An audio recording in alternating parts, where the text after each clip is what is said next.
ரொம்பவே உடம்புக்கு ஆரோக்கியமான சூப்பரான முருங்கைக்கீரை பருப்பு சாம்பார் எப்படி வைக்கலான்னு பார்க்கலாம். நான் ஒரு கடாயில் தண்ணி ஊற்றி வச்சுருக்குறேங்க. அதில் 2 டீஸ்பூன் மிளகாத்தூள், 2 டீஸ்பூன் மல்லித்தூள், கொஞ்சமாக உப்பு போட்டிருக்கிறேன். அது கூடவே 3 தக்காளி பழத்தை அரைச்சி சேர்த்துருக்குறேன். அதுக்கு கூடவே சின்ன வெங்காயம் ஒரு 10 சின்ன வெங்காயம் போட்டாச்சு. இப்போ இது நல்லா கொதி வரட்டுங்க. கொதி வரும்போது பச்சை வாசம் எல்லாமே போயிடும். இப்போ பார்த்தீங்கன்னா கொஞ்சமாக புளி கரைச்சி ஊற்றிக்கலாம். அதுக்கப்புறம் பார்த்தீங்கன்னா நான் 1/4 மூடிக்கு தேங்காய் அரைச்சி ஊற்றி வச்சுக்கிறேன். அதையும் ஊற்றிக்கலாம். நான் ஃபஸ்ட் டைம் நான் 1 டம்ளர் துவரம் பருப்பு கூட வெள்ளை பூண்டு மஞ்சத்தூள் போட்டு நான் 3 விசில் விட்டு எடுத்து தனியாக வச்சுக்கிறேன் ஒரு சின்ன குக்கரில். இப்போ இந்த குழம்பு நல்லா கொதிக்கட்டுங்க. அதுக்கப்புறமா நம்ம பருப்பை ஊற்றிக்கலாம். பார்த்திங்கன்னா இப்போ வேக வச்ச பருப்பை நம்ம அதில் ஊற்றிக்கலாங்க. ஃபஸ்ட்டே பருப்பை ஊற்றிட்டோம்னா பருப்பெல்லாம் கரைஞ்சிருச்சுன்னா சாம்பார் அந்தளவுக்கு ஒரு டேஸ்ட் இருக்காது. அதனால் பருப்பை வேக வச்சு இந்த மாதிரி லாஸ்ட்டில் கொட்டினீங்கன்னா சாம்பார் ரொம்பவே சூப்பராக இருக்கும். நான் எப்போவுமே பருப்பு சாம்பாருக்கு சாம்பார் பவுட்ரு அதிகமாக யூஸ் பண்ண மாட்டேங்க. வீட்டில் அரைச்ச மிளகாத்தூள், வீட்டில் அரைச்ச மல்லித்தூள் மட்டும்தான் நான் யூஸ் பண்ணுவேன். சாம்பார் பார்த்திங்கன்னா அவ்வளோ சூப்பராக இருக்கும், ரொம்பவே அட்டகாசமாக இருக்கும். இப்போ பார்த்திங்கன்னா எல்லாத்தையும் போட்டாச்சு. நல்லா கொதி வரட்டு. இந்த மாதிரி நல்லா கலரி கொடுத்துக்கலாங்க. முருங்கைக்கீரையை நான் ஃபஸ்ட்டே க்ளீன் பண்ணி நான் நல்லா வாஷ் பண்ணி எடுத்து வச்சுருக்கிறேன். இப்போ பார்த்திங்கன்னா இந்த ஸ்டேஜில் நல்லா கொதி வரும்போது போது நம்ம கீரையை போட்டுக்கலாம். நல்லா ஃப்ரெஷ்ஷாக பறித்த கீரை இது. நம்ம நல்லா வாஷ் பண்ணி போட்டுக்கலாம். வாரத்தில் ஒரு நாள் முருங்கைக்கீரை அதுக்கப்புறம் சுண்டைக்காவும் சேர்த்திட்டா டாக்டர்கிட்ட போகணுங்கிற அவசியமே இருக்காது. நம்ம சமையலறையிலேயே அவ்வளோ மெடிசன்ஸ் இருக்குதுங்க. நம்ம அதை ப்ராப்பராக சாப்பிட்டாலே நமக்கு எந்த ஒரு ஹெல்த் இஷ்யூவும் வராது. அந்த அளவுக்கு நமக்கு நம்ம கிச்சன்லேயே நமக்கு அந்த அளவுக்கு மெடிசன்ஸ் இருக்குது. நம்ம சாப்பிட்ற ஃபுட்டுலேயே இருக்குது. நம்ம என்னென்ன தேர்ந்தெடுத்து சாப்பிட்ணும். நம்ம அதில் தான் எல்லாமே இருக்குது. இப்போ பார்த்தீங்கன்னா முருங்கைக்கீரையும் போட்டாச்சு. இப்போ நல்லா இதை மிக்ஸ் பண்ணிக்கலாம்.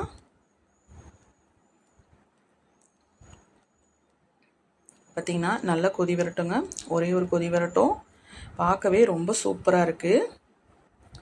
இதுக்கு கொத்தமல்லி இலையோ கருகாப்பிலோ போட்டு தாளிக்கக்கூடாது, டேஸ்ட் மாறிடும். பார்த்திங்கன்னா இந்த மாதிரி அடிக்கடி நல்லா கலரி கொடுங்க, ஏன்னா அடி பிடிச்சிரும். நல்லா கொதி வந்துருச்சு. இப்போது இறக்கி வச்சு தாளிச்சிடலாம். தேங்காய் எண்ணெய் ஊற்றிக்கலாங்க. கடுகு சீரகம் போட்டுக்கலாம். சின்ன வெங்காயம் போட்டு தாளிச்சிங்கன்னா ரொம்பவே சூப்பராக இருக்கும். இப்போ நல்லா எண்ணெய் காயிட்டுங்க.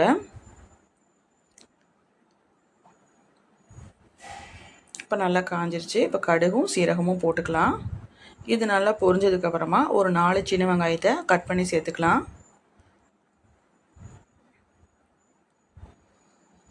அதுக்கு கூடவே கொஞ்சமாக பெருங்காயத்தூள் போட்டுக்கலாம். போட்டுட்டு நம்ம முருங்கைக்கீரை போட்டிருக்கனால நம்ம பெருங்காயத்தூள் போட்டிருக்குறோம். அதுக்கப்புறம் பருப்பு வேக வைக்கும் போது பூண்டும் போட்டிருக்குறோம். ஏன்னா முருங்கைக்கீரை கேஸு, அதனால் நம்ம பெருங்காயத்தூள் சேர்க்குறது ரொம்பவே நல்லது. இப்போ நல்லா அதை வதக்கிட்டு இந்த மாதிரி நல்லா ப்ரௌன் கலராக வந்ததுக்கப்புறமா தாளித்து இந்த குழம்புல ஊற்றிட்டு நல்லா மிக்ஸ் பண்ணி ஒரு 10 நிமிஷத்துக்கு அப்படியே க்ளோஸ் பண்ணி வச்சுருங்க. நமக்கு சூப்பரான முருங்கைக்கீரை பருப்பு சாம்பார் ஈஸியாக ரெடி ஆயிடுச்சு. இதை அப்படியே க்ளோஸ் பண்ணி வச்சுருங்க ஒரு 10 மினிட்ஸ்க்கு. அதுக்கப்புறம் ஓப்பன் பண்ணிக்கலாம். பார்த்திங்கன்னா இப்போ ரெடி ஆயிடுச்சு. இப்போ நம்ம சாதம் போட்டுக்கலாம். சாப்பாடு நான் முருங்கைக்கீரைக்கு சைடிஷ்க்கு நங்கு கருவாடு தான் ஃப்ரை பண்ணியிருந்தேன். அந்த கருவாட்லேயும் சின்ன வெங்காயம் போட்டு அதுலேயும் ஃப்ரை பண்ணியிருந்தேன். மீதி இருக்கிற எண்ணெயில் சின்ன வெங்காயம் மிளகாத்தூள் உப்பு போட்டு நம்ம ஃப்ரை பண்ணால் ரொம்ப சூப்பராக இருக்கும். இதுக்கு தொட்டு சாப்பிட்டா அவ்வளோ சூப்பராக இருக்குங்க. வேறு எந்த சைட் டிஷ்ஷும் தேவையே இல்லை. இப்போ பார்த்திங்கன்னா இதுதான் சின்ன வெங்காயம் போட்டு கருவாடு போட்டு பொரிச்சது. கருவாடு தனியாக வச்சாச்சு. பார்த்திங்கன்னா நங்கு கருவாடு அதையும் ஒரு பீஸ் வச்சுக்கலாம். அப்புறம் நம்ம ஆஸ் யூஷுவல் நம்மளோட ஃபேவரட் மாம்பழம் தான். ரொம்ப சூப்பராக இருக்கும். அருமையான காம்பினேஷன். யார் யாருக்கெல்லாம் இந்த காம்பினேஷனில் சாப்பிட்றதுக்கு ரொம்ப பிடிக்குன்னு சொல்லுங்கள். வீடியோ பிடிச்சி லைக் பண்ணுங்கள், ஷேர் பண்ணுங்கள், ஃபாலோ பண்ணி சப்ஸ்கிரைப் பண்ணிக்கோங்க. தேங்க்ஸ் ஃபார் வாட்சிங்.